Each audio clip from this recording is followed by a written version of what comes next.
ছাত্রবৃন্দ, আসসালামু আলাইকুম রহমতুল্লাহি ওয়া বারাকাতুহু। আজ অনার্স দ্বিতীয় বর্ষে একটি সাবজেক্ট আছে কম্পিউটার ও তথ্য প্রযুক্তি, যেটাকে সংক্ষেপে বলে আইসিটি। আজকে আমি অনার্স ছাত্র এবং ছাত্রীদের কম্পিউটার এবং তথ্য প্রযুক্তির একটি টপিকস করে দেখাবো। টপিকসটার নাম হচ্ছে তিন চলক বিশিষ্ট ডি মর্গানের উপপাদ্য। তো শিক্ষার্থীবৃন্দ, কথা না বাড়িয়ে চলো তিন চলক বিশিষ্ট ডি মর্গান উপপাদ্য কীভাবে প্রমাণ করা যায় এখন আমি তোমাদের দেখাবো। তো শিক্ষার্থীবৃন্দ, এখানে দেখতে পাচ্ছ তিন চলক ডি মর্গানের উপপাদ্য প্রমাণ করো। এখানে মান দেওয়া আছে a plus b plus c whole not, এটাকে হোল নোট বলে। তারপরে a not into b not into c not, মানে একের উত্তর এটার উত্তর এটা তো সমান হতে হবে। দুই নম্বরটা a b c whole not equal to a not plus b not plus c not, মানে দুই নম্বরটা এটার উত্তর এটা তো সমান হতে হবে। চলো শিক্ষার্থীবৃন্দ, আমরা উপপাদ্য চলে যাই। তো শিক্ষার্থীবৃন্দ, প্রথমত আমরা এভাবে গড় আঁকবো, গড় টানবো। আমরা একটু লক্ষ্য রাখো, এভাবে গড় টানতে হবে। তো গড় টানার পরে এখানে যেহেতু চলক তিনটা আছে এ বি সি, আমরা চলক তিনটার জন্য এর জন্য একটা গড় আঁকবো, বি এর জন্য একটা গড় আঁকবো, সি এর জন্য একটা গড় আঁকবো। ঠিক আছে শিক্ষার্থীবৃন্দ, এবার আমরা গড়টা সাজাই ক্রমানুসারে, কারণ গড়টা সাজানো মেইন ফ্যাক্ট। এখানে যেহেতু আছে a plus b plus A whole note, এই হোল নোটটা পুরো তুলতে হলে আগে তোমার নোট ছাড়া লিখতে হবে এ প্লাস বি প্লাস সি। ঠিক আছে, পরে কি আলাদা পুরো ফুল নোটটা তুলতে হবে। আবার লিখি a plus b plus c a whole not. ঠিক আছে শিক্ষার্থীবৃন্দ, এবার আবার এটা তুলতে হবে a not b not c not, এটা ফুল তুলতে হলে আগে সিঙ্গেল করে লিখতে হবে। যেমন এ বি সি আগে সিঙ্গেল করে লিখি, a not b not c not. ঠিক আছে শিক্ষার্থীবৃন্দ, পরে কালে ফুল মানটা তুলতে হবে। আমরা মানটা তুলি, আমরা লিখি a not b not c not. ঠিক আছে শিক্ষার্থীবৃন্দ, তারপর এই যে মানটা দেখতেছো এ বি সি, এটা তুলতে হলে আগে নোট ছাড়া, আগে আমরা এই নোট ছাড়া লিখি এ বি সি, পরে কালে মানটা ফুল তুলে দিতে হবে। লিখি এ বি সি হোল নোট। লাস্টিকে মানটা এটার কোনো কাজ নেই, এটা যা আছে আগের মতনই থাকবে, কোনো পরিবর্তন নেই। A not plus b not plus কি সি নোট। ঠিক আছে শিক্ষার্থীবৃন্দ, এই সি নোটটা দিলাম। এবার গড়টা আমরা ক্রমানুসারে একটু বড় করি। গড় সাজানো হয়ে গিয়েছে, আমরা এখন ডি মর্গান উপপাদ্য করব। ঠিক আছে শিক্ষার্থীবৃন্দ, গড়টা আমি একটু সব ক্লোজ করে দিই, তারপর আমি মানের উপর ভিত্তি করি তোমাদের এটা দেখাবো। তো শিক্ষার্থীবৃন্দ, গড়টা হয়ে গিয়েছে। এবার তোমাদের একটা জিনিস লক্ষ্য রাখতে হবে, চলক যদি কখনো তিনটা হয়, চলক তিনটা হলে গড় হবে সবসময় 8টা। যেমন 1 2 3 4 5 6 7 8, আমার 8টা গড় হয়ে গিয়েছে। এবার এই গড়গুলো খালি আছে, এখন আমরা কি করতে হবে। আমরা জানি উপপাদ্য নিয়ম বাইনারি মান প্রকাশ করে, দশমিক না, বাইনারি মান 0 1 0 1।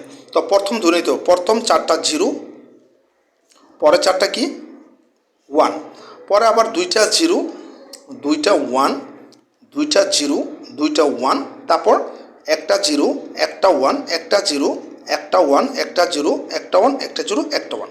বাস প্রথমত এই মানগুলো ধরে নিতে হবে। ঠিক আছে শিক্ষার্থীবৃন্দ, এবার আমরা বাইনারি যোগ করি। এ বি সি মাঝখানে প্লাস আছে, এর মান মানে এইটা, বি এর মান মানে এটা, সি এর মান মানে এটা, মাঝখানে প্লাস। তা 3টা 0 যোগ করলে 0, 0 সাথে যত 1ই থাকবো যোগ করলে 1ই হবে। এই যে যত 1 আছে 1ই থাকবো, 0 সাথে যত 1ই থাক 1, এখানে 0 0 1 আছে 1, এখানেও কি 0 সাথে 1 আছে 1, 0 সাথে 1 আছে 1, আর 3টা 1 যোগ করলে 1ই হবে। এবার শিক্ষার্থীবৃন্দ, এটার মান এটার মান সমান। উল্লেখ্য হচ্ছে এনো নট আছে, নট থাকার কারণে বিপরীত হয়ে যাবে, কারণ এটার মান এটার মান সমান।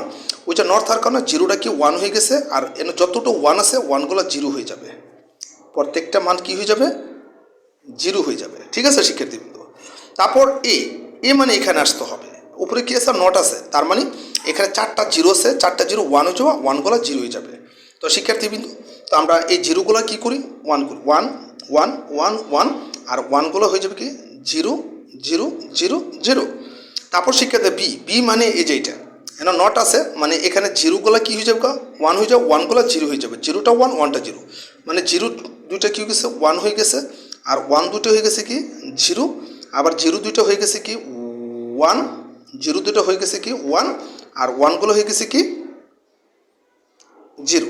ঠিক আছে শিক্ষার্থী, এবার সি এর কাছে কি 0টা কি 1, আর 1টা হচ্ছে 0, আবার জিরোটা কি ওয়ান, ওয়ানটা জিরো, জিরোটা ওয়ান, ওয়ানটা জিরো, জিরোটা ওয়ান, ওয়ানটা জিরো। ঠিক আছে শিক্ষার্থীবৃন্দ, এখন a not b not c not এটা গুণ আকার আছে, এই তিনটা ওয়ান গুণ দিলে কী হয়ে যাবে গা ওয়ানই হবে। এখানে দেখো প্রত্যেকটা শূন্যর সাথে ওয়ান আছে, প্রত্যেকটা শূন্যর সাথে কী আছে ওয়ান আছে, তো গুণ দিলে কী হয়ে জিরো হয়ে যাবে গা, এগুলি সব জিরো হয়ে যাবে, জিরো সব জিরো জিরো জিরো জিরো। ঠিক আছে, তো শিক্ষার্থীবৃন্দ একটা মানকে আমার প্রুট হয়ে গেছে, যেমন এটা এটা এক সমান, একটা কিন্তু মিলে গেছে মানগুলো, ওয়ান সব জিরো, ওয়ান সব জিরো।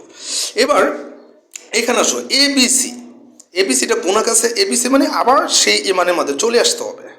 তো এই জিরোগুলো গুণ দিলে কী যাবে জিরো হয়ে যাবে, এখানে কি হবে জিরো। তো এখানে প্রত্যেকটা সংখ্যার সাথে কী আছে জিরো আছে, zero zero zero zero zero zero, আর তিনটা ওয়ান গুণ দিলে কী হবে ওয়ান। এবার শিক্ষার্থীবৃন্দ এইটার মান সমান, উপরে কী আছে হোল নোট আছে, হোল নোট থাকার কারণে এই জিরোগুলো কী হয়ে যাবে ওয়ান হয়ে যাবে, one one one one one one one, আর এই ওয়ানটা হয়ে যাবে জিরো। এবার শিখে a not b not c not, এই নোটের মান মানে এখানে আছে, বি নোটের মান মানে এখানে দেওয়া আছে, সি নোটের মান মানে এখানে দেওয়া আছে, পার্থক্য এখানে প্লাস আছে। তো তিনটা ওয়ান যোগ করলে কী যাবে ওয়ান হয়ে যাবে, শূন্যর সাথে যত ওয়ানই থাক যোগ করলে ওয়ান হবে, শূন্যর সাথে যত ওয়ান আছে সব ওয়ান হবে, সব ওয়ান, লাস্টে গিয়ে তিনটা জিরো আছে, তিনটা জিরো যোগ করলে কি জিরো। তো শিক্ষার্থীবৃন্দ এটারও তো এটা তোর মিলে গেছে, আমরা একটা তীর চিহ্ন প্রয়োগ করলাম, তো এটাও কিন্তু তোমার মানটা কী হয়ে গেছে গা মিলে গেছে। অর্থাৎ যারা অনার্স লেভেল স্টুডেন্ট আছো তোমরা এই উপপাদ্যটা দেখতে পাচ্ছ, এটা আমি কিভাবে করছি, তোমরা একটু বাসায় প্র্যাকটিস করো, আশা করি তোমার উপকার আসবে। তো সামনের ক্লাসে আমি আরেকটা টপিক্স নিয়ে হাজির হবো, আজ এই পর্যন্তই থাকবে।